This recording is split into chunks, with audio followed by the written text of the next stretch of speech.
Hello bachcho, let's read this question. The question says which of the following statements is or are correct.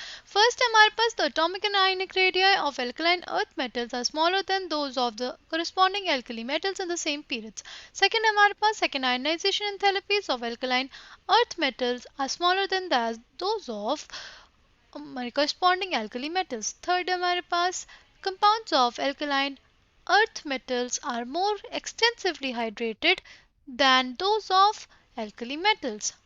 Option A first and second, option B second and third, option C first and third, option D first, second and third. The key concept for this question is sizes of alkaline earth metal versus alkali metals. जो हमारे alkali earth metal होते हैं उनकी जो size होती है वो basically छोटी होती है हमारे एल्कली मेटल से. ठीक है, ऐसा क्यों हुआ? देखो, जो मैग्नीशियम है उसका जो एटॉमिक नंबर क्या है, वो एटॉमिक नंबर उसका है 12, राइट. और जो हमारा सोडियम है उसका एटॉमिक नंबर क्या है, उसका एटॉमिक नंबर होता है हमारे पास 11. यानी जो नंबर ऑफ प्रोटॉन्स हमारे पास सोडियम के पास है वो है 11 और नंबर ऑफ प्रोटॉन्स जो हमारे मैग्नीशियम के पास है वो है 12, राइट. तो एक एक्स्ट्रा जो प्रोटॉन है उसके आने की वजह से जो इफेक्टिव न्यूक्लियर चार्ज होता है वो बढ़ जाता है in the case of magnesium, और इस वजह से जो हमारा मैग्नीशियम होता है उसका साइज छोटा हो जाता है एज कंपेयर टू हमारा सोडियम. उसका जो एटॉमिक रेडियाई और आयनिक रेडियाई है मैग्नीशियम का वो हमारा कम हो जाएगा as compare to atomic radii and ionic radii of हमारा सोडियम. ऐसे सबके केस में होता है. यानी the atomic and ionic radii of alkaline earth metals are smaller than those of corresponding alkali metals in the same periods. ठीक है, तो फर्स्ट स्टेटमेंट जो हमारे पास है वो करेक्ट है. नाउ जो सेकंड स्टेटमेंट है हमारा सेकंड आयनाइजेशन एंथैल्पी को लेकर के.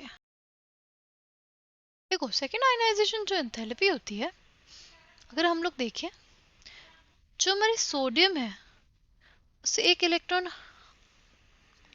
सोडियम का जो हमारे पास कॉन्फ़िगरेशन होता है वो होता है 3s1, राइट. उसकी जो फर्स्ट आयनाइजेशन होगा उसको सोडियम पॉजिटिव में बदल देगा और उसकी जो कॉन्फ़िगरेशन होगी वो नियॉन जैसी हो जाएगी. और जो हम लोग देखते हैं मैग्नीशियम को, मैग्नीशियम की जो कॉन्फ़िगरेशन होती है वो होती है 3s2, राइट.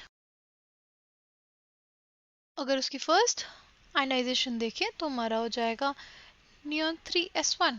अब अगर जब सेकेंड आयनाइजेशन की बात होती है हमारे सोडियम की, तो अब हमें नियॉन जो है यानी एक हमारी नोबल गैस की कॉन्फ़िगरेशन से इलेक्ट्रॉन निकालना है, और एक जो मैग्नीशियम है उसमें एक 3s1 का इलेक्ट्रॉन निकालना है. तो ऑब्वियसली हमारा जो 3s1 है उसका इलेक्ट्रॉन निकालना हमारे पास आसान होगा. ठीक है, और यहाँ पे नियॉन से निकालना, एक स्टेबल कॉन्फ़िगरेशन से निकालना, वो हमें उसके लिए बहुत ज़्यादा एनर्जी देनी पड़ेगी. ओके. और जो हमारा थर्ड स्टेटमेंट है वो थर्ड स्टेटमेंट है रिगार्डिंग हाइड्रेशन एंथैल्पी. तो जो हाइड्रेशन एंथैल्पी होती है ना वो साइज पे डिपेंड करती है. ठीक है, जिसका जितना छोटा साइज होगा उतनी ज़्यादा हाइड्रेशन एंथैल्पी होती है. तो हमारे जो एल्कलाइन अर्थ मेटल्स होते हैं उनकी जो साइज होती है वो कंपैरेटिवली छोटी होती है as compare to alkali metals. इस वजह से उनकी जो हाइड्रेशन एंथैल्पी होती है वो भी ज़्यादा होती है एज कंपेयर टू हमारे alkali metals. So coming back to the question, हमारा जो फर्स्ट स्टेटमेंट है वो करेक्ट है. हमारा जो सेकंड स्टेटमेंट है कि second ionization enthalpy of alkaline earth metals are smaller than those of corresponding alkali metals, ये भी करेक्ट है क्योंकि जो हमारा इलेक्ट्रॉन निकलेगा हमारा alkaline earth metal से वो हमारा लाइक ns1 वाला इलेक्ट्रॉन होगा, और जो हमारा alkali metal से निकलेगा वो एक स्टेबल नोबल कॉन्फ़िगरेशन से निकलेगा, ठीक है। और जो थर्ड वाला स्टेटमेंट है हमारे पास, compounds of alkali metals are more extensively hydrated than those of alkali metals, ये भी करेक्ट है क्योंकि जो हमारे एल्कलाइन अर्थ मेटल्स होते हैं उनका साइज जो होता है वो छोटा होता है, इस वजह से वो एक्सटेंसिवली हाइड्रेटेड रहते हैं। So the correct answer for this question is option D. First, second and third statements are correct. I hope you understood it well. Thank you and all the best.